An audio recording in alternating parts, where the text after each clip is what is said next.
Hi, I'm Florian with Trout. In this video, we're going to look at the two gateway layers architecture.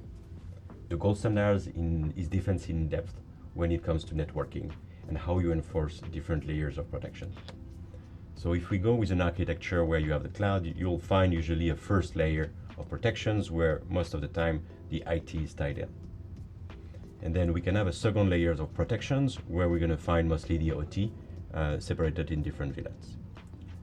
The problem with this architecture is that you still have a lot of trust that's split around this layer, and you need to manage a lot of complexity between VLANs and different movements that are coming from IT to OT or within the OT space. With the access gate, what you can do is you deploy the access gate either at the core router or tied in at the core router or at the OT layer. And the device will be able to create this copy of the inventory.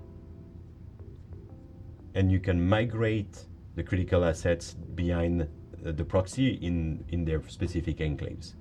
So this is a virtual migration. This is done through the UI.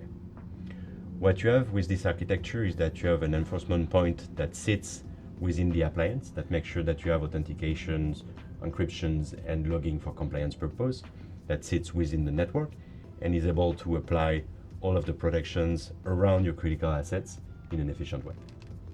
Thank you for watching.